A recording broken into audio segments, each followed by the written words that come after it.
السلام عليكم ورحمه الله وبركاته. بسم الله الرحمن الرحيم. انا محمود علي. بصوا يا جدعان، صلوا على النبي محمد صلى الله عليه وسلم. الناس اللي بتبقى حابه تبدا مشروع طلاء النيكل اللي هو الكروم، تمام كده يا جدعان. انت دلوقتي قبل ما تبتدي تشتغل في المشروع ده، نصيحه يعني لوجه الله، وتبقى حابب تعمل وحده، اول حاجه بتيجي او اكتر الناس مثلا بيكلمونا، الناس اللي بيبقوا عايزين مثلا ينكلوا قطع غيار الموتوسيكلات، قطع غيار العربيات، الحاجات دي كلها يا جدعان. عشان تعمل وحده زي كده النيكل مكلف، ومعدات النيكل مكلفه جدا.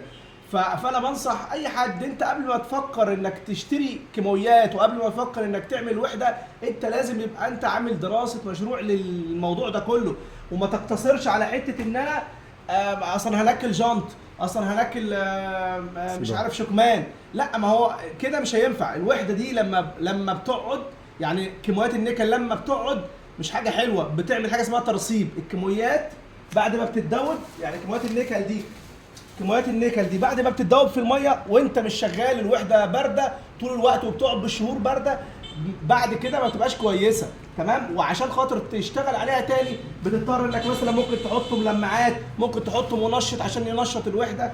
من مميزات وحده النيكل ان هي دايما تبقى عايزه تشتغل على طول.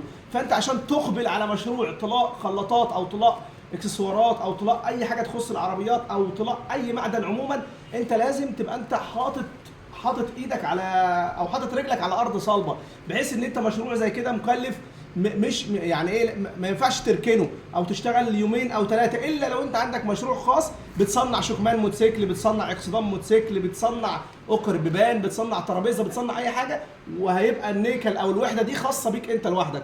فانا نصيحتي اللي بقولها، انت قبل ما تقبل على المشروع ده لازم تكون عندك دراسه لكل حاجه. انا هشتغل ازاي، هشتغل من مين، تكون متفق مع ناس بالكميات اللي انت تاخدها بالشكل اليومي، بالكميات اللي انت تاخدها بالشكل الاسبوعي، بالشكل الشهري، بحيث ان الوحده على طول تبقى نشطه والوحده تشتغل على طول، وما يحصلش ترسيب للكيماويات. الكيماويات دي غاليه جدا. انت عشان تعمل وحده النهارده اقل حاجه بتخش لك في مليون جنيه عشان تعمل وحده نيكل محترمه تقدر تستفيد من وراها. فانت عشان خاطر تخش المشروع ده لازم تبقى انت فاهم ان المشروع ده مش هيقتصر على جنط موتوسيكل وكل فين وفين لما واحد جارك او زميلك او واحد معرفه يجيب لك جنط موتوسيكل. لا، انت لازم يبقى عندك دراسه للمشروع ده، لازم يبقى انت فاهم انت المشروع ده هتعمل بيه ايه او هتشتغل على ايه، تمام. الا بقى لو انت مثلا عندك كذا مصدر تاني من الرزق وهتفتح ده باب جديد وتبدا تعمل دعايه وتبدا تقول يا جدعان انا بنكل، يا جدعان انا عندي نيكل، بس يكون عندك مصدر رزق. ما ينفعش مثلا تكون مسافر سنين طويله وتيجي تخلي المشروع ده هو مشروعك. هتفضل تعاني في الاول لحد ما تبدا الناس تعرفك، وان فلان ده بينكل فلان ده بينكل، هتبدا تعاني. ولكن هو المشروع ما ينفعش كبدايه يبقى مشروع خالص كده هو مصدر رزقك ومصدر اكل عيالك ومصدر كل حاجه. لا، هو في رزق كتير وفي خير كتير، بس محتاج سعي الاول. يعني محتاج ايه؟ محتاج شهره، الناس تبقى عارفاك. طب الموضوع ده يجي ازاي؟ ان انا قبل ما بعمل الوحده انا بنزل بشوف السوق فيه ايه، بشوف مين مثلا من المصانع اللي ممكن تبقى محتاجه نيكل او محتاجه وحده نيكل قريبه منها، خدمات القريه اللي انا فيها او المدينه اللي انا فيها هل محتاجه مشروع زي ده او لا، فابقى اسافر اقاليم او اسافر محافظات ممكن المشروع ده يبقى ناجح هناك او لا. يعني تحتاج ان انت تشتغل على ازاي هنكل لمين وهنكل ايه. اهم من ان انت اصلا تبدا تجيب الكيماويات، واهم من ان انت تبدا تجهز الوحده، عشان خاطر الحاجات دي مكلفه جدا، فبتبقى محتاجه سعي الاول قبل الكيماويات وقبل النيكل وقبل اي حاجه خالص، ان انت تسعى ازاي الحاجات دي هتشتغل. انا عندي دراسه ان ازاي هشتغل الحاجات دي، ايه الخطه اللي انا ماشي فيها عشان ابدا اشغل الوحده دي، والوحده النيكل دي ما توقفش خالص، ويبقى ان شاء الله باذن الله في باب رزق مفتوح. انا اشجعك انك تعملها النهارده قبل بكره. لو انت عندك مشروع خاص، يعني عندك ورشه بتصنع شكمان الموتوسيكل، فانا بروح انكل الشكمان ده بره، ففي نقل بيكلفني وتكلفه النيكل غاليه، فانا هنا هعمل اكتفاء ذاتي لنفسي وهعمل الوحده هنا، اعملها من الصبح. لكن تبقى انت مسافر مثلا سنه 2 3 وتيجي او يجي في بالك فكره المشروع دوت وانت عايز تعمله في يوم وليله، لا ما ينفعش، ده غلط كبير جدا، وانت كده بتضحي بنفسك. لازم تبقى انت عندك خطه ولازم يبقى عندك سوق عشان خاطر تتوكل على الله.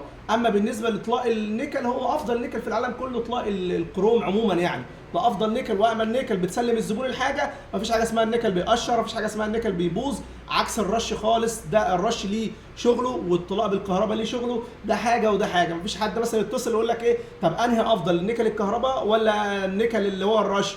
تمام. لا ده حاجه، النيكل الرش حاجه بيشتغل في حاجات معينه غير قابله مثلا للشمس او درجات الحراره او الكلام ده كله، هينفع معاك الرش كويس.